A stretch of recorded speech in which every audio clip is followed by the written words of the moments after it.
DD किसान, बदलते भारत की शान।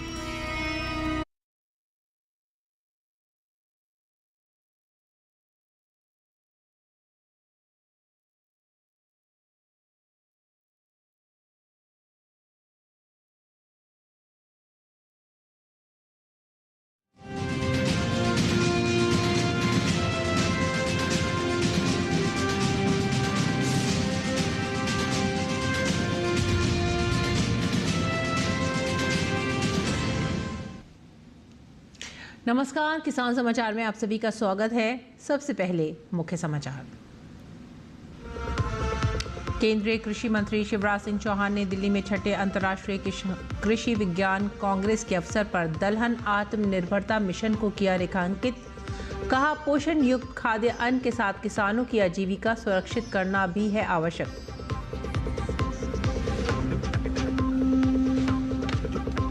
किसानों की आय बढ़ाने के मकसद से FPO hospitality and farmers benefit summit 2025 का आयोजन। इस प्लेटफॉर्म के माध्यम से होटल इंडस्ट्री से जुड़ सकेंगे तमाम एफपीओ और बेच सकेंगे अपना उत्पादन। बिचौलियों का कमीशन होगा खत्म।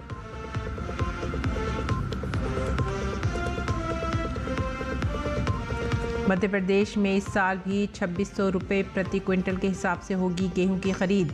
मुख्यमंत्री डॉक्टर मोहन यादव ने सागर के बंडा में आयोजित एक सभा के दौरान गेहूं के समर्थन मूल्य को लेकर की घोषणा।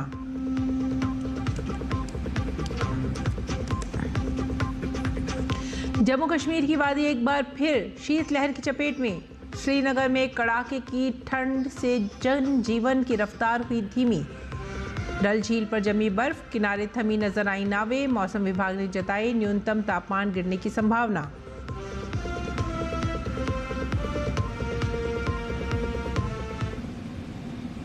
समाचार अब विस्तार से। केंद्रीय कृषि एवं किसान कल्याण मंत्री शिवराज सिंह चौहान ने छठे अंतर्राष्ट्रीय सस्य विज्ञान कांग्रेस का दिल्ली के पूसा में शुभारंभ किया। शिवराज सिंह चौहान ने दलहन आत्मनिर्भरता मिशन को रेखांकित करते हुए कहा कि देश में दलहन बढ़ाने के लिए और अधिक प्रयास अपेक्षित हैं, लेकिन आशा है कि आने वाले समय में देश दलहन के मामले में भी आत्मनिर्भर जरूर बनेगा। उन्होंने कहा कि दलहन तिलहन में अन्य फसलों की तुलना में वायरस अटैक अधिक होता है, माइक्रो न्यूट्रिएंट्स की भारी कमी है। हमें ऐसे प्रयास करने होंगे कि उत्पादन के साथ ही इसकी मात्रा खेत में बढ़ सके। उद्घाटन सत्र में कृषि मंत्री शिवराज सिंह चौहान ने आईएसी 2025 डिक्लेरेशन जारी किया, जिसमें निम्न प्रमुख अनुशंसाएं शामिल हैं। इस अवसर पर शिवराज सिंह चौहान ने कहा कि पोषण युक्त खाद्य अन्न के साथ किसानों की आजीविका सुरक्षित करना भी आवश्यक है। उन्होंने कहा कि कृषि वैज्ञानिक समस्याओं का व्यवहारिक समाधान निकालते हुए इंटीग्रेटेड फार्मिंग को भी प्रोत्साहन दे। फूड सिक्योरिटी इंपॉर्टेंट है, हमारी भी और दुनिया की। बढ़ती आबादी को भरपूर खाद्यान्न, फल, सब्जियां मिले। दूसरी हमारी चिंता है, विशेषकर भारत के संदर्भ में, हम किसान की आजीविका सुरक्षित कर पाए। वो ऐसी खेती कैसे कर पाए कि जिससे रोजमर्रा की जिंदगी की गाड़ी उसकी बेहतर चल पाए। प्रधानमंत्री जी ने कहा आय दुगनी करना है, क्योंकि आज भी भारत में 46% से ज्यादा पॉपुलेशन डिपेंड है केवल खेती पर। तीसरी हमारी चिंता है, केवल खाद्यान्न नहीं चाहिए, उसमें पर्याप्त पोषक तत्व भी चाहिए। और किसानों की आय बढ़ाने के मकसद से federation of hotel and restaurant association of India ने FPO hospitality and farmers benefit summit 2025 का आयोजन किया। यह आयोजन hotel and restaurant association of northern India और कृषि एवं किसान कल्याण मंत्रालय के सहयोग से आयोजित किया गया है। ली मेरिडियन होटल में आयोजित इस समिट में department of agriculture and farmer welfare के सचिव देवेश चतुर्वेदी ने कहा कि हमारा मकसद है कि किसानों की आय बढ़े। इसी को ध्यान में रखते हुए कार्यक्रम का आयोजन किया गया है। इस प्लेटफॉर्म के माध्यम से तमाम एफपीओ होटल इंडस्ट्री से जुड़ सकेंगे और अपना उत्पादन सीधा बेच सकेंगे, जिससे बिचौलियों का कमीशन खत्म हो जाएगा और किसानों की आय में वृद्धि होगी।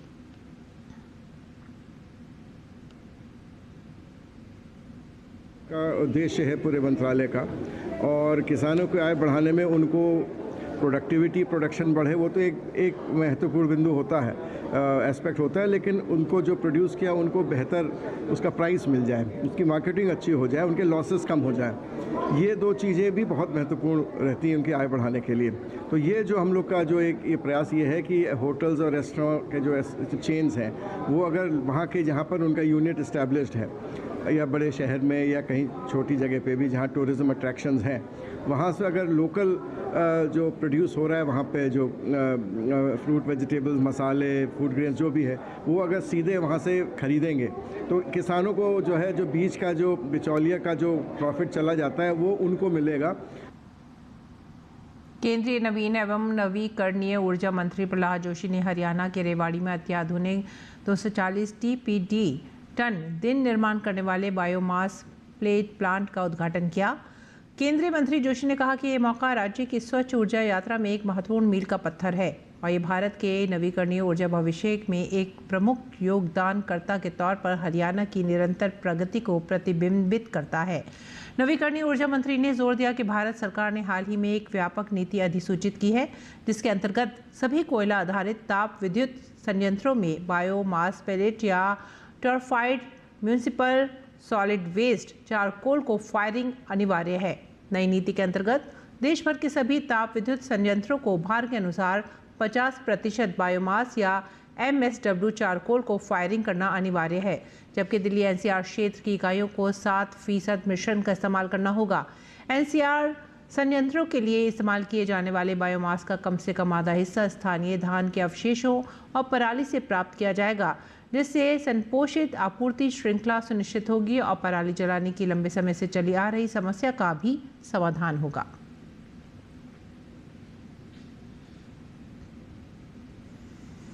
और मध्य प्रदेश में गेहूं इस साल भी 2600 रुपये प्रति क्विंटल के हिसाब से खरीदी जाएगी। मुख्यमंत्री डॉक्टर मोहन यादव ने सागर के बंडा में आयोजित एक सभा के दौरान गेहूं के समर्थन मूल्य को लेकर ये घोषणा की है। सीएम ने कहा कि सरकार के पास पैसे की कोई कमी नहीं है। उन्होंने कहा कि भाव भी बढ़ाया जा रहा है और भावांतर का पैसा भी दिया जा रहा है। डॉक्टर मोहन यादव ने कहा कि अब भावांतर के माध्यम से 5328 रुपये क्विंटल सोयाबीन का पैसा किसानों को दिया जा रहा है। धान का बोनस भी दिया जा रहा है। गौरतलब है कि 2024-25 में MSP 2425 रुपये थी। मध्य प्रदेश सरकार ने 175 रुपये प्रोत्साहन राशि दी थी। सरकार इस बार 15 रुपये प्रोत्साहन राशि मिलाकर पिछले वर्ष के समान ही इस वर्ष भी 2600 रुपये प्रति क्विंटल के मान से ही गेहूं की खरीदी करेगी। याद रहे कि केंद्र सरकार ने गेहूं का समर्थन मूल्य पिछले वर्ष की तुलना में इस वर्ष बढ़ाकर 2585 रुपये प्रति क्विंटल किया है।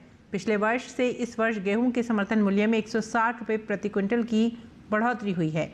पिछले वर्ष गेहूं का समर्थन मूल्य 2425 रुपये प्रति क्विंटल था।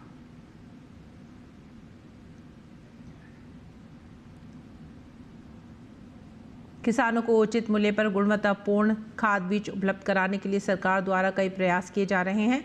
इसी कड़ी में हरियाणा के कृषि एवं किसान कल्याण मंत्री श्याम सिंह राणा ने सभी सरकारी अधिकारियों और निजी उर्वरक कीटनाशक डीलरों को सख्त निर्देश जारी करते हुए स्पष्ट कहा है कि किसानों को DAP या यूरिया के साथ अतिरिक्त खाद, जिंक, कीटनाशक या अन्य किसी कृषि सामग्री को जबरन खरीदने के लिए बाध्य करना पूरी तरह से प्रतिबंधित है। उन्होंने चेतावनी दी कि ऐसी किसी भी जबरदस्ती पर तुरंत कड़ी कार्रवाई की जाएगी। कृषि मंत्री ने कहा कि किसानों को अवांछित उत्पाद खरीदने के लिए मजबूर नहीं किया जा सकता। कृषि मंत्री ने किसानों से अपील करते हुए कहा है कि यदि कोई अधिकारी या डीलर DAP या यूरिया के साथ अतिरिक्त उत्पाद खरीदने का दबाव डालता है तो किसान तुरंत टोल फ्री नंबर पर कॉल करें। टोल फ्री नंबर है 1800-180-1551 या फिर जिला कृषि कार्यालय में अपनी शिकायत दर्ज कराएं। कृषि मंत्री ने सभी जिला के कृषि उप निदेशकों को ऐसे मामलों पर तुरंत संज्ञान लेने, मौके पर जांच करने और दोषियों के खिलाफ लाइसेंस निलंबन से लेकर आपराधिक मुकदमा दर्ज करने तक की कार्रवाई करने के निर्देश दिए। राजस्थान के किसानों के लिए काफ़ी अच्छी खबर है। राजस्थान में समर्थन मूल्य पर खरीदी प्रक्रिया शुरू हो चुकी है। इसके तहत इस बार मूंग, मूंगफली, उड़द और सोयाबीन फसलों की सरकारी खरीद की जा रही है। इसके लिए अब तक 3 2 लाख से ज़्यादा किसानों ने पंजीयन कराया है। खरीदी पूरी तरह पारदर्शी और डिजिटल प्रक्रिया के माध्यम से की जाएगी। केंद्र सरकार से मिले लक्ष्य के अनुसार 3,05,750 मेट्रिक टन मूंग, 1,68,000 मेट्रिक टन उड़द, 5,54,750 मेट्रिक टन मूंगफली और 2,65,000 मेट्रिक टन सोयाबीन खरीदी जाएगी। मूंग बेचन के लिए अब तक 97,392, मूंगफली के लिए 1,87,580, सोयाबीन के लिए 26,143 एवं उड़द के लिए 1,681 किसानों ने पंजीयन करवाया है। केंद्र सरकार द्वारा मूंग का समर्थन मूल्य 8,768 रुपये, मूंगफली का 7,263 रुपये, उड़द का 7,800 रुपये और सोयाबीन का समर्थन मूल्य 5,328 रुपये प्रति क्विंटल घोषित किया गया है। आगे बढ़ते हैं अगली खबर की तरफ। प्रधानमंत्री भारतीय जन औषधि परियोजना ने पिछले 11 वर्षों में नागरिकों को करीब 40,000 करोड़ रुपए की बचत प्रदान की है।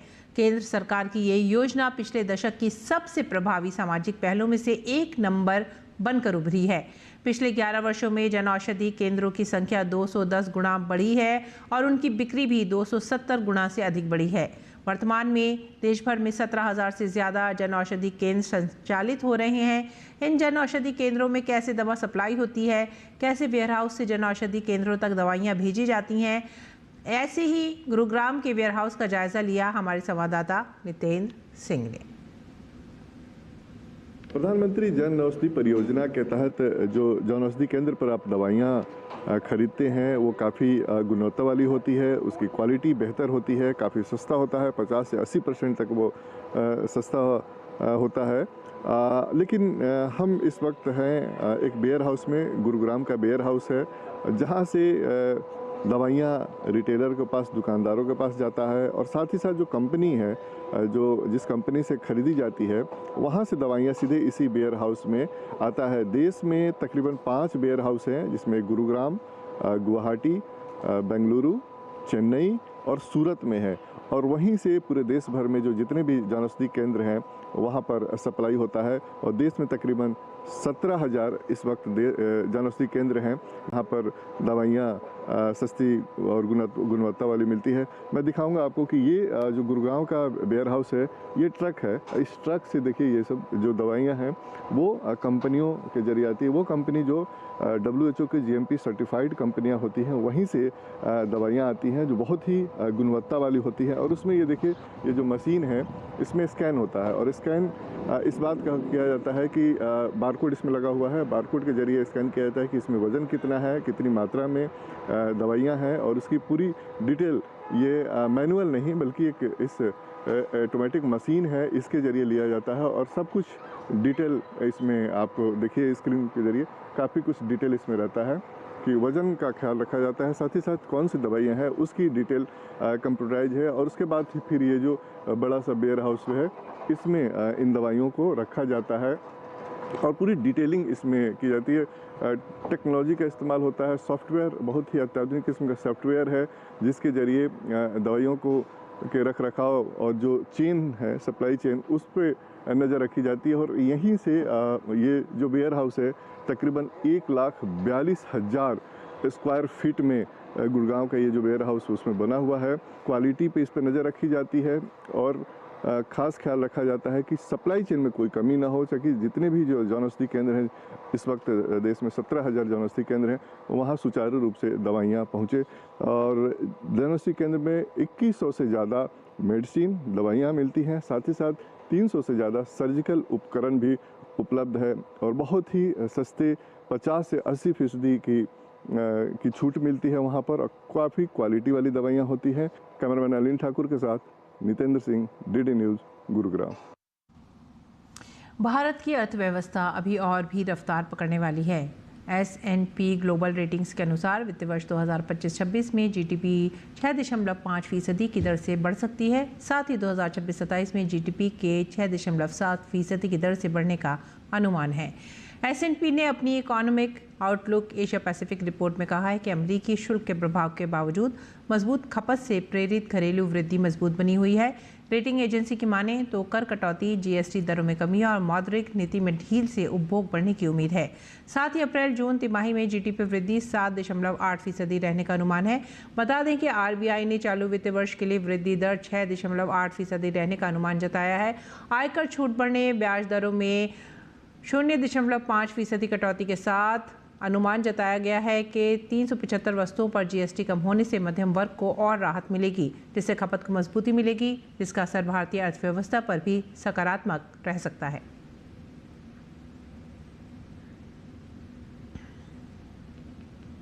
रुख करते जम्मू कश्मीर का। जम्मू कश्मीर की वादी एक बार फिर से शीतलहर की गिरफ्त में है।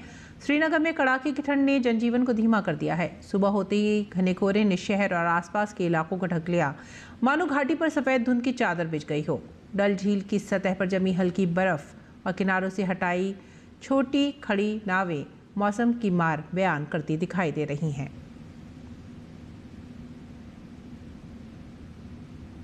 किसान समाचार में आइए अब जानते हैं देश में मंडी भाव।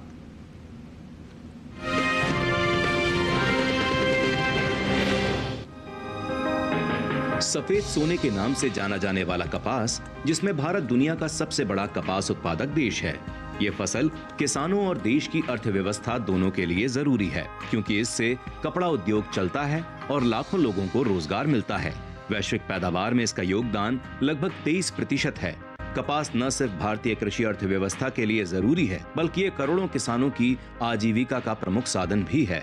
वहीं कपास की पैदावार को देखें तो कृषि एवं किसान कल्याण मंत्रालय की ओर से साल 2024-25 के प्रमुख कृषि फसलों के तीसरे अग्रिम अनुमान को जारी किया गया है, जिसके मुताबिक घरेलू स्तर पर खरीफ कपास की पैदावार में इस साल कमी देखने को मिल सकती है, जिसका असर कपास के बाजार भाव पर पड़ सकता है। साल 2024-25 के दौरान खरीफ कपास की पैदावार 306,92,000 गांठ होने का अनुमान जताया गया है, जबकि बीते साल इस दौरान खरीफ कपास की उपज 325,22,000 गांठ थी।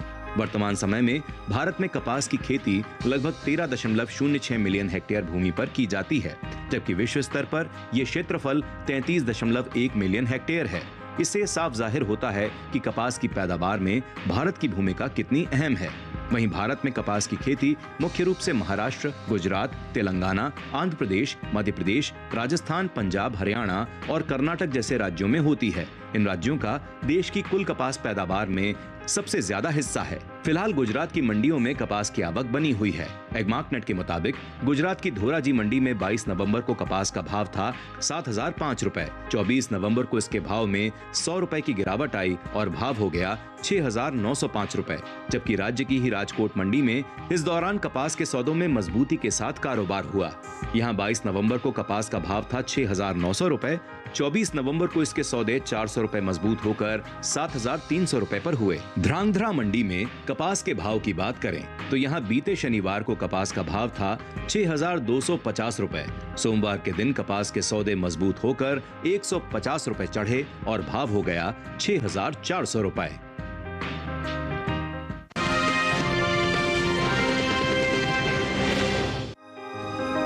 सप्ताह के पहले दिन सोमवार को देश की ज्यादातर मंडियों में मसूर की आवक दर्ज की गई। हाजिर भाव पर नजर डालें तो 24 नवंबर को मसूर के सौदों में नरमी देखने को मिली। एग्मार्कनेट के मुताबिक उत्तर प्रदेश की अयोध्या मंडी में 22 नवंबर को मसूर का भाव था 7,150 रुपए। 24 नवंबर को इसके भाव में गिरावट देखने को मिली और मसूर 7,140 रुपए पर बिकी। जबकि राज्य की ही बलिया मंडी में इस दौरान मसूर के सौदों में मजबूती के साथ कारोबार हुआ। यहाँ 22 नवंबर को मसूर का भाव रहा 7,110 रुपए। 24 नवंबर को इसके सौदे 5 रुपए चढ़कर 7,115 रुपए पर हुए। इसी तरह फिरोजाबाद मंडी में भी बीते शनिवार को मसूर का भाव रहा 7,030 रुपए। सोमवार के दिन इसके सौदों में 5 रुपए की तेजी आई और भाव जा पहुंचा 7,035 रुपए प्रति क्विंटल पर। लखीमपुर की बात करें तो यहाँ भी उत्तर प्रदेश की दूसरी मंडियों की तरह ही मसूर के भाव में मजबूती देखने को मिली। यहाँ 22 नवंबर को मसूर का भाव रहा 6,710 रुपए। 24 नवंबर को इसके भाव 10 रुपए चढ़े और मसूर हो गई 6,720 रुपए। मसूर की पैदावार की बात करें तो इस साल रबी मसूर की पैदावार में कमी देखने को मिल सकती है। कृषि मंत्रालय की ओर से जारी तीसरे अग्रिम अनुमान के मुताबिक साल 2024-25 के दौरान देश में रबी मसूर की उपज 17,72,000 टन होने का अनुमान जताया गया है, जबकि बीते साल की समान अवधि के दौरान मसूर की उपज 17,91,000 टन रही थी। यानी इस साल रबी मसूर की पैदावार में तकरीबन 19,000 टन की गिरावट देखने को मिल सकती है। अनुमान है कि इसका असर मसूर के बाजार भाव पर पड़ सकता है।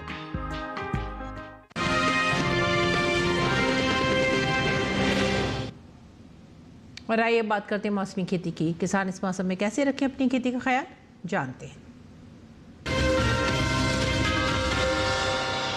नमस्कार, आप देख रहे हैं डीडी किसान। मैं हूं एआई कृष और आज हम भारत के विभिन्न राज्यों में होने वाली खेती किसानी से संबंधित सलाहों के बारे में पूरी जानकारी देंगे। जम्मू कश्मीर के उप उष्णकटिबंधीय क्षेत्र में गेहूं की बुवाई करें, खड़ी फसल से अतिरिक्त पौधों को निकालने का काम करें, सरसों और गोभी के खेतों से खरपतवार निकालें और निराई गुड़ाई का काम करें। प्याज और लहसुन के खेतों में पपड़ी बनने से बचाने के लिए हल्की गुड़ाई करें। जम्मू कश्मीर के मध्य इलाकों में गेहूं और जई की बुवाई जारी रखें। यहाँ के किसान सरसों, मटर और चने की बुवाई पूरी करें। फूल गोभी, पत्ता गोभी और गांठ गोभी जैसी फसलों में मिट्टी चढ़ाने का काम करें। घाटी के समशीतोष्ण इलाके में मटर की बुआई, प्याज और लहसुन के पौधों की रोपाई जारी रखें।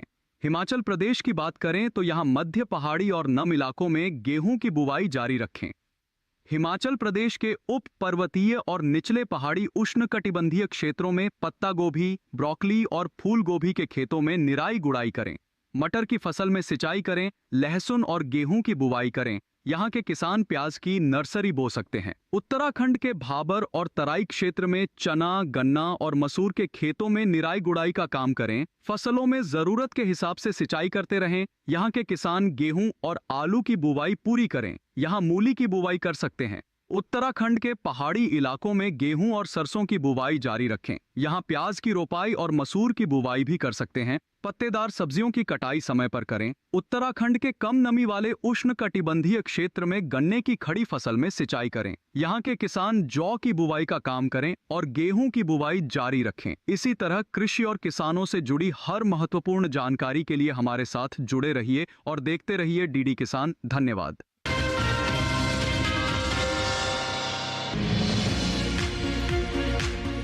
इस समय पालक की बुआई की जा सकती है। पालक को मैदानी और पहाड़ी दोनों क्षेत्रों में बोया जा सकता है। वैसे तो इसे किसी भी प्रकार की मिट्टी में बोया जा सकता है, फिर भी दोमट मिट्टी इसके लिए सर्वोत्तम मानी जाती है। अलग अलग राज्यों के लिए अलग अलग किस्में हैं। किसान वैज्ञानिकों से सलाह लेकर बीज का चुनाव कर सकते हैं। अच्छी नमी से बुआई करने पर तुरंत सिंचाई की जरूरत नहीं पड़ती। फिर भी बुआई के 8 से 10 दिन बाद सिंचाई करना आवश्यक है। इसके बाद 10 से 15 दिन के अंतराल पर सिंचाई करते रहें। पत्तियों की हर कटाई के बाद सिंचाई करना ना भूलें। खरपतवार नियंत्रण के लिए बोने के 15 से 20 दिन बाद पहली निराई गुड़ाई कर दें। पालक के लिए 2 से 3 बार निराई गुड़ाई करनी चाहिए। पत्तेदार सब्जियों में आमतौर पर बीमारी नहीं लगती, फिर भी अगर बीमारी लग जाए तो कटाई के बाद दवा छिड़कें ताकि पत्तियों पर दवाई का असर ना हो। वैसे पालक में सर्कोस्पोरा लीफ स्पॉट और डंपिंग ऑफ जैसी बीमारियों की आशंका रहती है। लीफ माइनर, चैंपा, माहू और इल्ली जैसे कीट पालक की पत्तियों को नुकसान पहुंचा सकते हैं। बचाव के लिए विशेषज्ञों की सलाह पर उचित दवाएं छिड़कें। ध्यान रखें कि फसल में किसी भी प्रकार की दवा का छिड़काव करने से पहले कृषि विशेषज्ञों से सलाह जरूर लें। पालक की 1 हेक्टेयर में 80 से 100 क्विंटल तक पैदावार होती है। इसे कई बार काटा जा सकता है।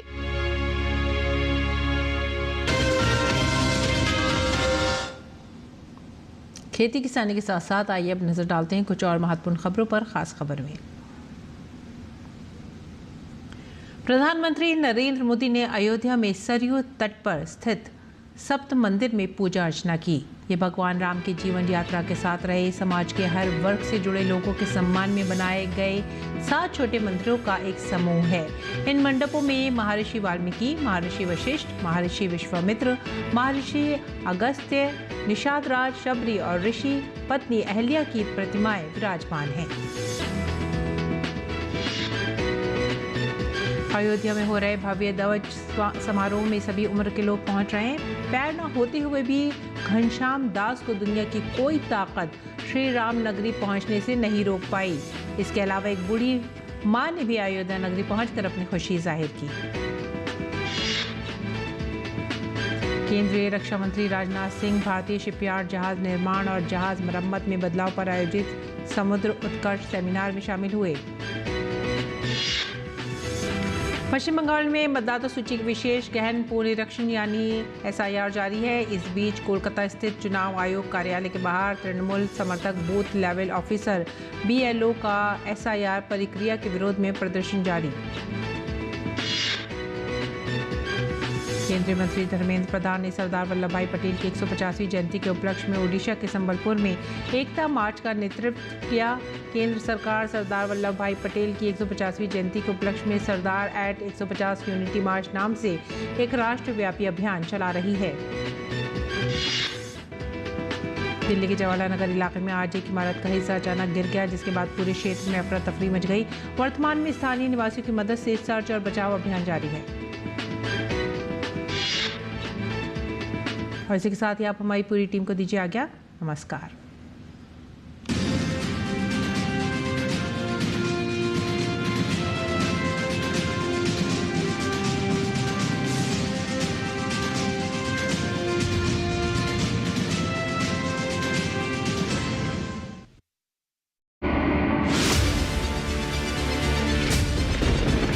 बारिश हो या हो तूफान, ओलावृष्टि या तापमान, या हो पर्यटक स्थलों का पूर्वानुमान, पाला हो या कोहरा हो, या हो वायु की गुणवत्ता,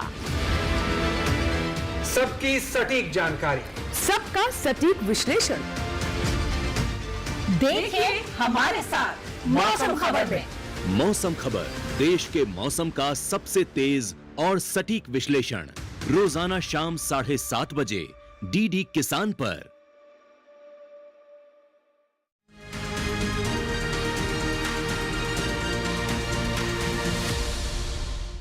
प्रिय किसान बहनों और भाइयों, नमस्कार। आज एक खुशखबरी दे रहा हूं आपको। प्राकृतिक आपदाओं के कारण फसलों के नुकसान पर अपने प्रधानमंत्री श्रीमान नरेंद्र मोदी जी ने प्रधानमंत्री फसल बीमा योजना बनाई, लेकिन 2 नुकसान इसमें कवर नहीं थे जिसकी लंबे समय से आप मांग कर रहे थे। एक, जंगली जानवरों से होने वाला नुकसान, और दूसरे, अतिवृष्टि के कारण, बाढ़ या जल भराव के कारण फसलों को होने वाला नुकसान। अब मैं आपको प्रसन्नता के साथ ये सूचना दे रहा हूं कि ये दोनों नुकसान भी फसल बीमा योजना में कवर कर लिए गए हैं। जंगली जानवर अगर फसलों को नुकसान करते हैं तो भी नुकसान की भरपाई होगी, और जल भराव के कारण भी अगर फसल खराब होती है तो भी नुकसान की भरपाई होगी। प्रधानमंत्री जी को बहुत बहुत धन्यवाद। अब देर मत कीजिए, जल्दी अपनी फसल का बीमा करवाइए। धन्यवाद।